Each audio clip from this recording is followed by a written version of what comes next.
एक जज हूं, लेखक नहीं। फिर ये पुस्तक मैंने क्यों लिखी, ये सवाल आप कर सकते हैं। सच पूछिए तो मैं अपने दोस्तों का आभारी हूं, जिनके बार बार जोर देने पर मैं ये पुस्तक लिख रहा हूं। मैंने अपनी जिंदगी के 20 साल एक जज के रूप में इंसाफ के मंदिर में गुजारे हैं। इंसानी जिंदगी के बेहद दिलचस्प, उलझे हुए, तकलीफदेह और अंधेरे पहलुओं को मैंने देखा और जाना है। उनके बारे में कानूनी फैसले दिए हैं। कानूनी फैसले और इंसानी फैसले में फर्क होता है। कानून सबूत चाहता है, इसलिए कुछ मसले ऐसे होते हैं जो कानून के दरवाजे तक पहुंच नहीं पाते, और उनके फैसले भी जरूरी हो जाते हैं। इसलिए आज मैं एक जज की तरह नहीं, एक इंसान की तरह अपने को मजबूर पाता हूं और अपने मन की तकलीफ को आपके सामने पेश करता हूं। जज के रूप में मैं उतना ही सोच सकता था जितना सोचने की आजादी कानून देता है, पर एक लेखक के रूप में मैं यह आजादी ले सकता हूं कि आज जो कुछ मेरे सामने है उसके कारण अतीत में खोज सकूं और भविष्य को भी देख सकूं। अगर मैं सही समय पर सही इंसानी फैसला ले पाता तो आज मुझे पुस्तक न लिखनी पड़ती।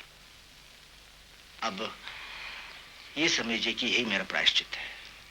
आज विदेशी सभ्यता यानी मॉडर्निज्म की लहरें हमारे देश में आ चुकी हैं। लोग भारतीय संस्कृति को भूलकर विदेशी जिंदगी के पीछे भाग रहे हैं। रीटा भी ऐसी एक कैबरे डांसर थी जो अनजाने में हमारी जिंदगी में आ गई। हालांकि वो होटलों में नाचती जरूर थी, पर हमेशा एक सपना देखा करती थी, एक छोटे से घर का, सुखी संसार का, जैसे कि हर एक औरत चाहती है। लेकिन ये उसके भाग्य में कहां।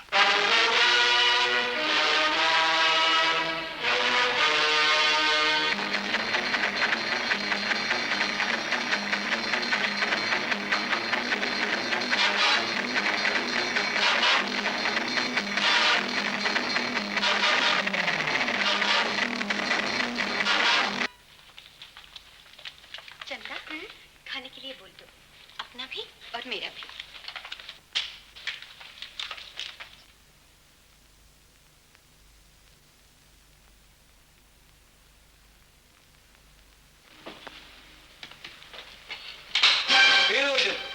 माल बोला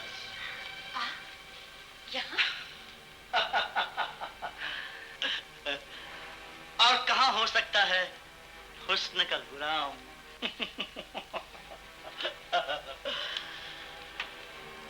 क्षमा चाहे न चाहे परवाने चले ही आते हैं। आप मुझे गलत समझ रहे हैं। मैं नहीं, तुम अपने आप को गलत समझ रही हो, जो महफिल की क्षमा होकर घर का चिराग बनने के सपने देखती हो। रीटा रानी, कुदरत ने ये रूप, ये जवानी तुम्हें किसी की अमानत बनाने के लिए नहीं, बल्कि सबका दिल बहलाने के लिए बख्शी।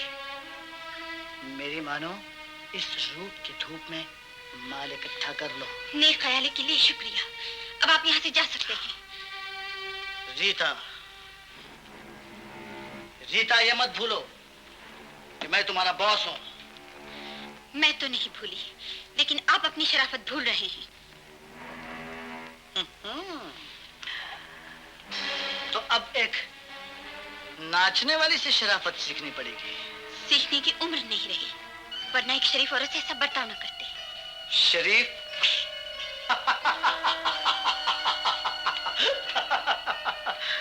तुम और शरीफ? What a joke!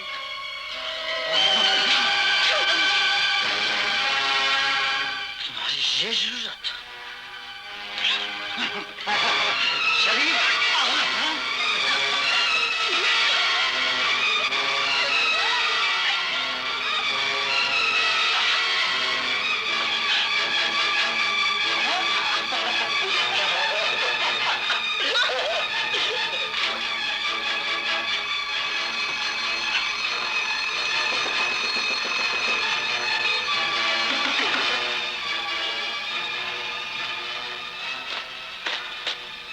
अभी तो जा रहा हूं, लेकिन इतना जरूर याद रखना, आज तुमने एक सांप को छेड़ा है।